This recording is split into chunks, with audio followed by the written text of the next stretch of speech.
Philippe, thanks very much, and thanks to Dana for putting on this event, and thanks to everybody who came out today.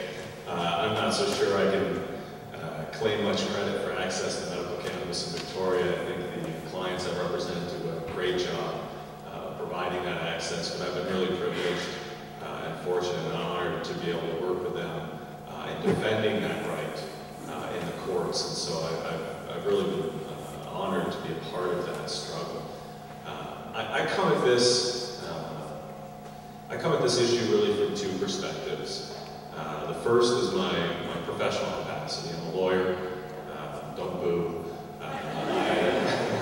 I work almost exclusively with people charged with violating various marijuana laws of this country. Probably 95% of my practice involves defending either cannabis consumers, cannabis distributors, cannabis producers, or people having issues with the compliance scheme put into place by Health Canada for medical marijuana purposes. And so I come at this from that perspective in the sense that I really get to see firsthand the devastation that cannabis prohibition wreaks on individual lives.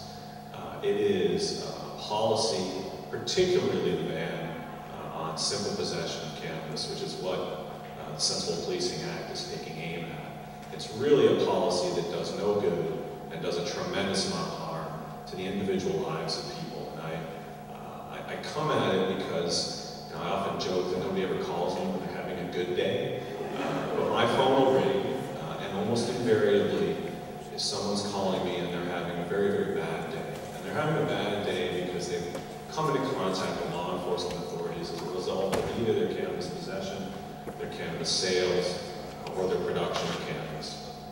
And these are good people. I've got to tell you, despite the fact that I know on a macro level, there's a significant amount of involvement of organized crime in the marijuana industry in this province and internationally. Somewhere in the neighborhood of 90 to 95% of the people that I've represented now in 6 years of doing this in Canada have no involvement whatsoever with organized crime. I mean, none whatsoever. They are normal, good, honest, hardworking people trying to make a living, trying to do the best they can. Some of them love the plant, some of them love to make money, some of them love both. Some of them can't make money even though they love the plant. I mean, but it's really a huge segment of society, but they're good people. They're the kind of, it's one of the reasons I tell people I like to do this kind of work, because I get to help people that I invite to my house and have invited to my house to have dinner with my family. And they become victims through no consequence of their own. They become victims of a bad law, an unjust policy that we've heard, I think very eloquently, promotes a culture of disrespect for the rule of law, disrespect for the institutions of society, disrespect for law enforcement, and that has all kinds of ramifications. So when I talk about the Sensible Policing Act, we talk about simple possession of cannabis. And why do we talk about simple possession of cannabis? Well, that's what we can achieve in British Columbia with the provincial referendum. It's a goal that we can achieve. It also happens to be, I think, a goal that is supported by virtually everyone in the province. It's very, very hard to find people who think that you should be saddled with a criminal record for the rest of your life as a result of being arrested for simply possessing cannabis for your own personal use. And what I've heard occasionally in opposition to that is, well, we don't put anyone in jail for simple possession of marijuana here in British Columbia. Well, that's great. We don't lock adult human beings in steel cages at the point of a gun because they choose to protect a particular plant into their system. I mean, I don't find that to be a laudable statement of human civilization to this point in time in this society.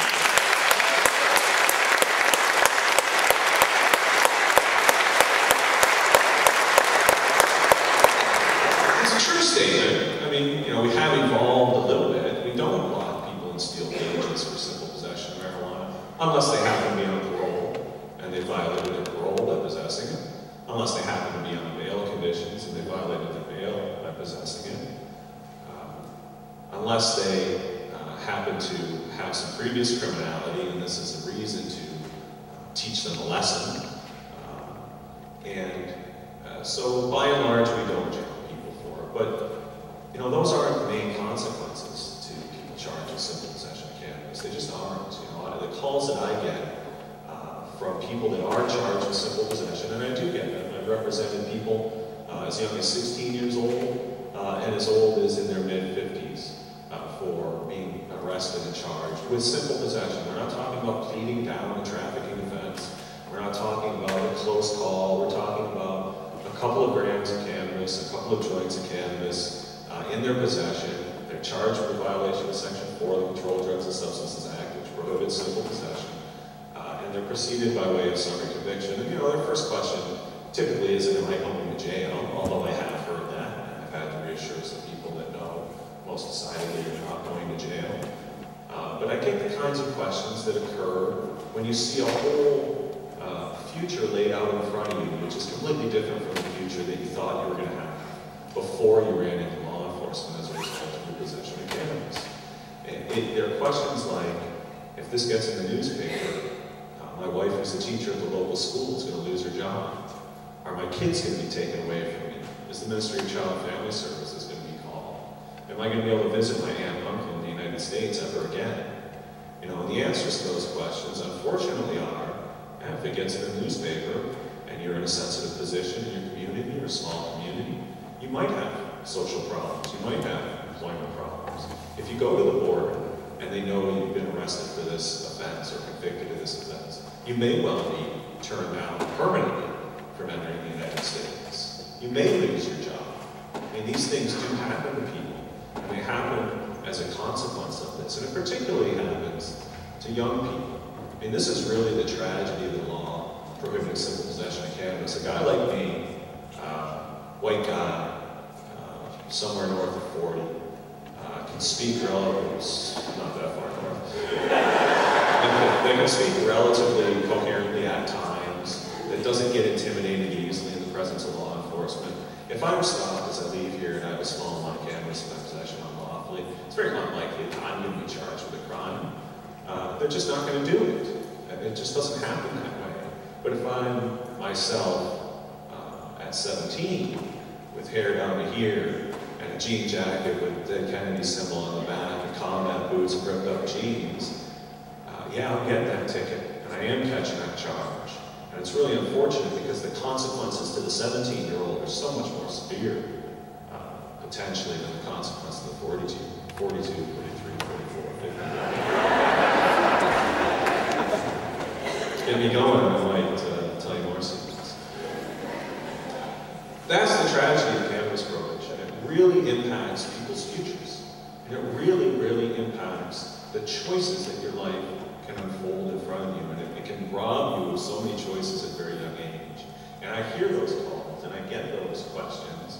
And I do my best to help people navigate the minefield that comes with exposure to the criminal justice system. It's a very scary thing. If you've never been exposed to it, I hope you never are exposed to it, either as a direct participant, as somebody who loves somebody that's participating, that's been victimized by it. It's an absolutely terrible experience to go through. So I come at it from a professional perspective in that sense. But I come at it from a personal perspective as well. I'm a father of 4. My eldest daughter, Kaya, is 12 years old now. She is in middle school. She's approaching the age that statistically the onset of first use of cannabis is going to become a real and present possibility. I think she's armed with more information than probably most 12-year-olds are, having been sort of in this battle to end prohibition for all of her life, and a great friend of mine. But I see the potential consequences that can flow to her if she makes the choice to consume cannabis. And those consequences can be severe, not because of the use of the substance. Those consequences are relatively minor. They may even be beneficial.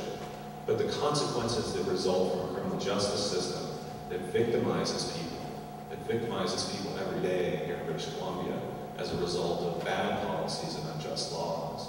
And so as a parent, I don't ever want to see any child go through the horror that is an arrest and prosecution, standing in a courtroom, feeling like you've lost control of the future, really of the possibilities that your life can unfold in front of you. So for me, it's a professional and it's a very personal issue. And I'm really honored to have worked with Dana so hard on putting together the Sensible Policing Act. It's been a long work crafting this legislation. We've had to navigate several hurdles. We've gone back and forth with Elections BC a number of times. But we think we've come up with a piece of legislation that really, as I think Nicholas said, oughtn't be very controversial at all. I mean, really, the province ought to probably be doing this on its own without the need for a referendum, and they can.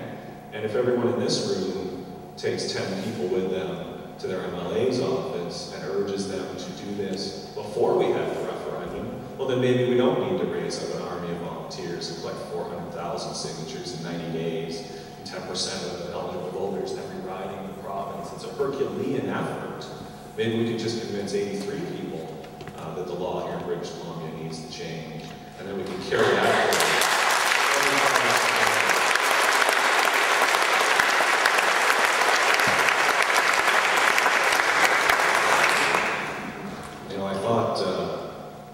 I thought his worship, I like using that term.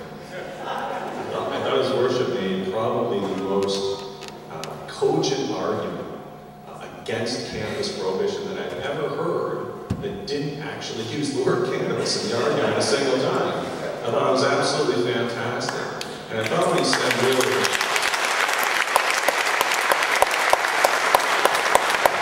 it resonated with me because of the work I do.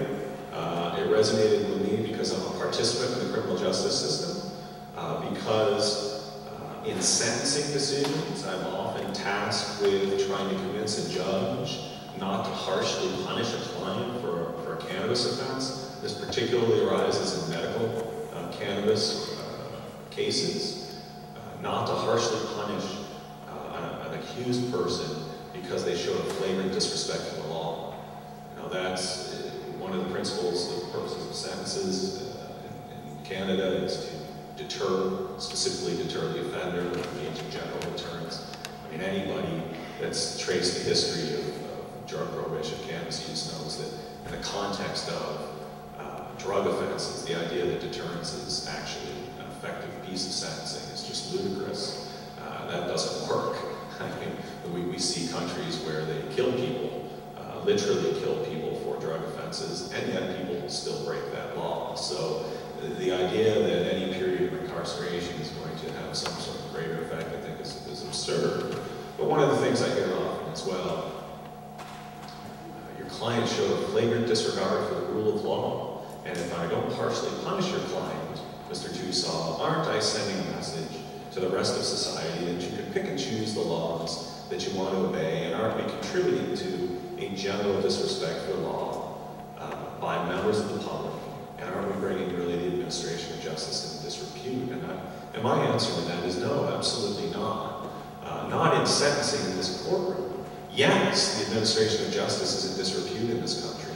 Yes, there is a flagrant disregard for this law, but the answer is not to lock up an individual offender or 2 or 3 or group criminal records to 100 or 3,500 or 30,000 or 300,000. The answer is to enact laws that people obey because the laws make sense to obey. And unfortunately,